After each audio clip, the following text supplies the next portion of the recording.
Jesus came down with the 12 and stood on a stretch of level ground with a great crowd of his disciples and a large number of the people from all Judea and Jerusalem and the coastal region of Tyre and Sidon. And raising his eyes toward his disciples, he said, "Blessed are you who are poor, for the kingdom of God is yours. Blessed are you who are now hungry, for you will be satisfied. Blessed are you who are now weeping, for you will laugh. Blessed are you when people hate you, and when they exclude and insult you, and denounce your name as evil on account of the Son of Man. Rejoice and leap for joy on that day. Behold, your reward will be great in heaven, for their ancestors treated the prophets in the same way. But woe to you who are rich, for you have received your consolation. Woe to you who are filled now, for you will be hungry. Woe to you who laugh now, for you will grieve and weep. Woe to you when all people speak well of you, for their ancestors treated the false prophets in this way." The Gospel of the Lord. Praise to you, Lord Jesus Christ.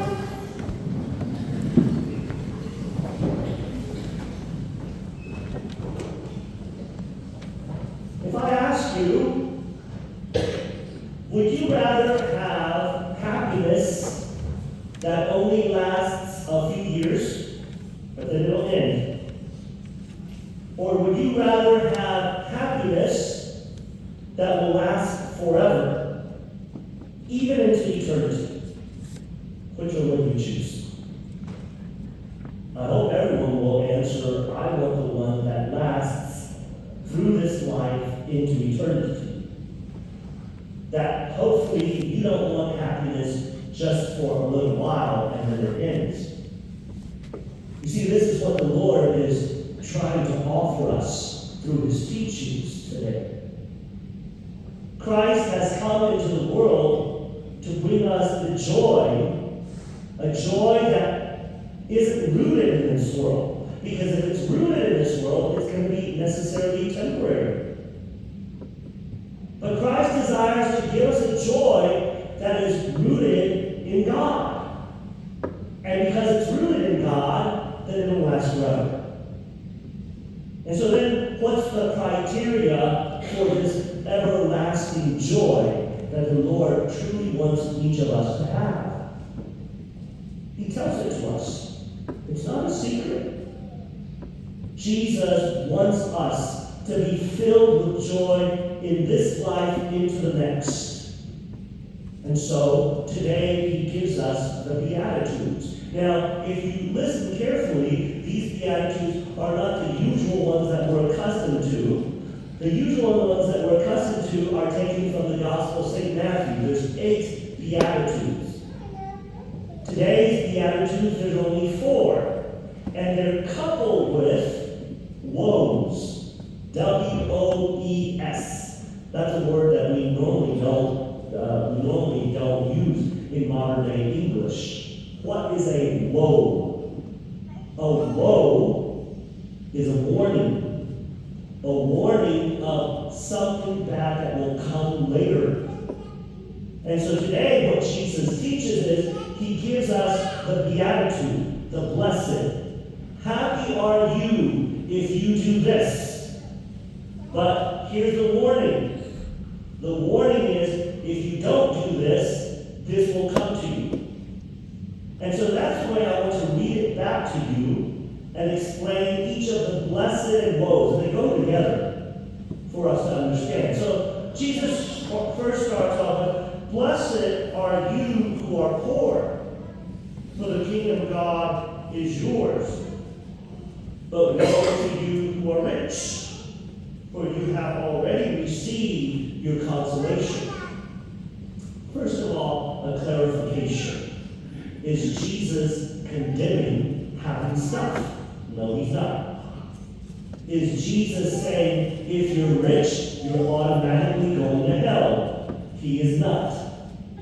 But he is warning us that when we have the material goods that we need, and when we have a surplus of material goods, there's a danger in a temptation that we may start thinking, hey, I did this all by myself.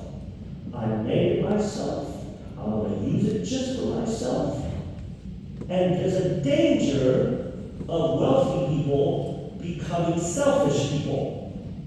Okay? That's the danger. He's not saying all wealthy people are selfish people. Because think about it. Jesus also associated with many rich people who were very generous and therefore became very holy. If you look at our slew of saints in the church, there were very wealthy saints, kings and queens, bishops, and there are saints. How can they be rich and holy? Because they were generous, and they used their wealth for the glory of God to help other people out. So yeah, you could absolutely be rich and also be holy at the same time. Being in poverty is not a guarantee of heaven either. I have encountered, unfortunately, certain people in need who are the least Christian of all, because they may become very demanding. You owe me. You have to help me. I deserve to be helped. That's a bad attitude, no matter who has it, whether you're rich or poor. So Jesus is warning us of an attitude that we are supposed to have. That's why I think in St. Matthew's version of this particular beatitude, it's clearer. He says, blessed are the poor in spirit, for theirs is the kingdom of God. Because somebody who's a millionaire could be poor in spirit. They're not attached to their wealth. They freely give it away. They freely use it to help other people. So this is not a blatant condemnation of wealthy people. And this is not a blatant exaltation of poor people. Because you can be rich and holy. And you could be poor and be very unchristian as well. It's about the attitude that we have. The attitude that we are not dependent on ourselves, but all the blessings and good things that we receive come from God, and we must acknowledge that. And that whether you have lots of stuff or whether you don't have much stuff, it's the attitude that you have. Are you attached to it? Do you cling on to it? Do you rely on only those things to grant you happiness in this life? And the answer, whether you're rich or poor, has to be no. The answer has to be no if you want joy and happiness into eternity. The second one, Jesus says, blessed are you who are now hungry. You will be satisfied. Woe to you who are filled now, for you will be hungry.